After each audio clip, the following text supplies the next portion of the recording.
Hello, this is FPLFEM back with another video. In this video, I'm going to go through my latest draft. So is this the best FPL draft to start the season? I like to think so. I've built a 3-4-3 draft where there's zero money in the bank, and honestly, I really like the balance of this team. We've got Haaland, we've got Bruno, we've got some really strong opening fixtures that I'm attacking, some great value picks, and one or two players that I think could surprise a lot of people. But it's not perfect. There's a catch. There's no Sabozlai and there's no João Pedro. And that's exactly why I want to go through it properly, because this draft gives you a lot of flexibility. So in this video, I'm going to go position by position, explain why I like this team, where the risks are, and whether this could actually be the best FPL draft to start the season. So in goal, I've gone with the Spurs pair, Kinksky and Dubravka. So Spurs actually do have some interesting fixtures. So they've got Brentford, they've got Newcastle, they've got Forest, they've got Everton, they've got Aston Villa. So these are quite good fixtures. Verbruggen is another option, but I didn't pick him just because Brighton are playing in Europe before and after game week 1. And so I just don't think, I think that could mess up them defensively. So in the defence, first up, we've got Luke Shaw. So he's the cheap entry into the Man U defence. So Man U do have some good fixtures. So their first two fixtures are against Hull and Ipswich, Everton, Man City, which is Derby, and Fulham. So these are great fixtures that I would say. Luke Shaw is an entry pick. He's their starting left back. And so I think the Luke Shaw is a no-brainer. So next up, I've got Musquiara of Arsenal. So Musquiara of Arsenal, he will be their starting centre back with Saliba out. He's only 5.5 million. And because the Arsenal defence is already elite, you don't really have to worry about the fixtures. Next up, we've got Nico Williams. So Nico Williams plays for Forest, and Forest do have some great fixtures. So it's a mixed bag, but all their home fixtures are really good. So as you can see, they've got Leeds, Liverpool away, Tottenham at home, Aston Villa away, and Coventry at home. He's 11.7% owned, so almost a differential. And he's very good because he got 128 points last season. And I think he'll be due more because with Glasner as the manager, they'll be playing a wing-back system. Nico Williams will be playing as wing-back. He takes set pieces as well. So I can only see an upside with this. Next, we've got Bruno Fernandes, the assist king. So particularly with his season last season, it was excellent. So he got 235 points. The first two games against Hull and Ipswich, I think, are key. And 48% currently own him. So I think it's almost a must to own him. Next, I've got Gibbs White of Nottingham Forest. So this is going to surprise people, but I actually think this is really good. So he's 11.6% owned. He again Leeds, then Liverpool, Tottenham, Aston Villa, Coventry, but he was really good last season. So last season, he got 188 points, he got 15 goals, he got 4 assists. He was genuinely excellent, and I think he will have a similar trajectory. So with the Glasner system, he likes to play with 2 number 10s in behind the striker. So Morgan Gibbs-White doesn't need to go as back, in game. And so I think with that role, that will really suit him. And even while I was looking at the Nottingham Forest highlights the other day, they kept on referring to Gibbs White as Magic Man. And I think you should have this Magic Man in your team. Next up, I've got Mbeumo. So I'm going for the Man U double up in attack, and particularly with against Hull and against Ipswich is really good. So if we quickly look at his ownership, so he is 27.5% owned. So that is a big ownership. He probably will be playing number 9 against these two teams. And so I just think it's a no-brainer to have him in your team. So that's Brian Mbeumo. Last but not least, in the starting 11, I've gone with Pascal Gross.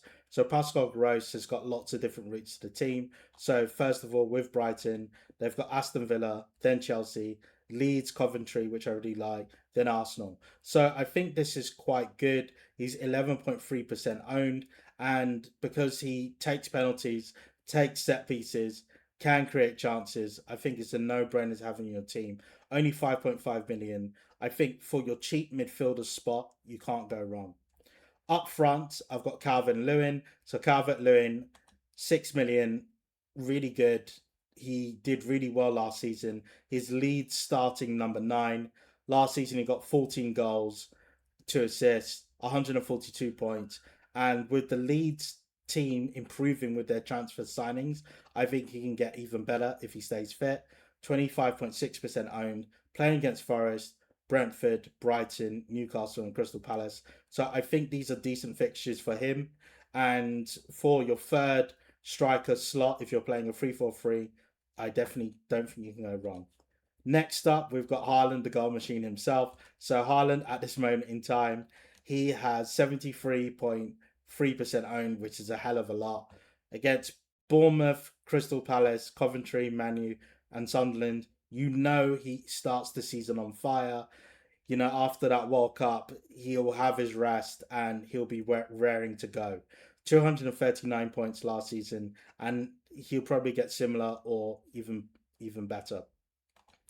Next up, we've got Isak. So Isak could surprise a few, but surprisingly, he's not really well owned. So Isak is the starting number 9 for Liverpool. He's 14% owned.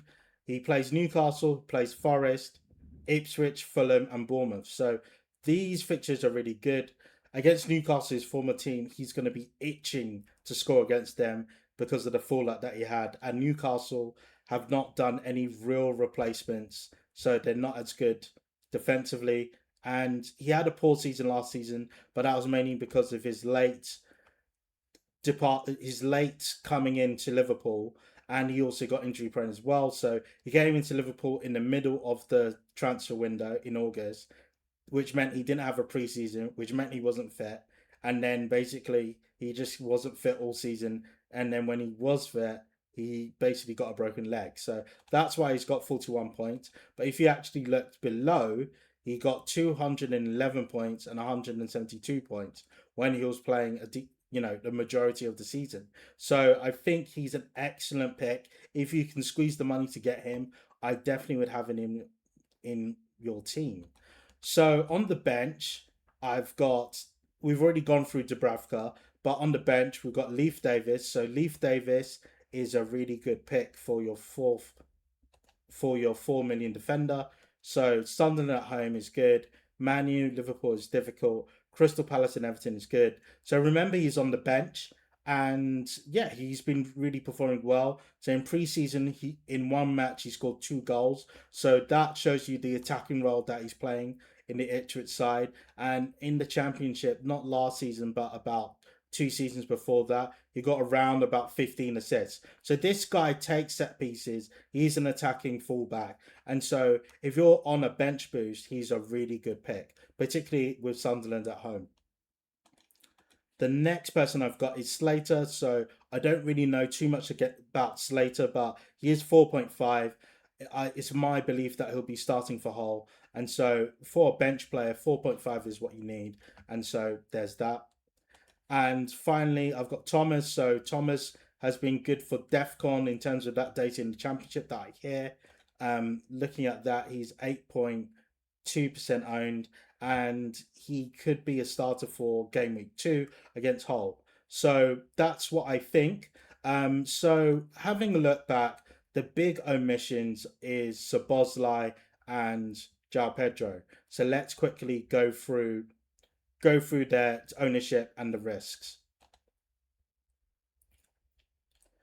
So let's quickly go through Szoboszlai. So with Szoboszlai, he is 42.1% owned. And I think that if you've got other Liverpool players attacking wise, it's okay to go without him. But he is heavily owned. So 42% is almost half, basically. He got 160 points. He does take GEFCON, and he is creative, and he does score free kicks. He got 6 goals. He got 7 assists. But my argument is that if you have Wirtz or Isak or even both, you cover the points off him, because Wirtz is playing number 10 for Liverpool, and basically tactically how it works is it almost works out as a front 2. And with Isak as the number 9, I think he will get more points than Szoboszlai. So with Szoboszlai, I don't think it's as much of a risk it is. But the big risk is João Pedro. So let's quickly go through João Pedro. So João Pedro is 56.8% owned. His fixtures are Fulham, Brighton, his former team, Arsenal, Hull, and Brentford. So it is a big risk by not going with him. At this moment in time, I'm not going with him. He has been absolutely on fire in pre-season. Currently, I believe he's on 7 goals. So this could be one of those moments where I could regret it. I might change. There's still time to change my mind, but at this moment, I'm not going with him. But my thinking is simply this. So I think that if you can hold off for these 3 games, then you bring him against Hull, then I think that's good. But he is the starting number 9 for Chelsea. He did make the leap. So he got 177 points for Chelsea last season, 15 goals, 9 assists. Most of those goals were not penalties either because Carl Palmer normally takes those penalties. So I think he had an excellent season, and I think this can only improve. Like if you can see, he got 126 with Brighton, then 177 points with Chelsea, and I think with playing with more better players, the Xabi Alonso system, and just in general because he's quite a young striker, will improve in general. And so that is the biggest risk for my team so far. So João Pedro is the only one that I'm unsure about. There's still time to change my mind, but so yeah.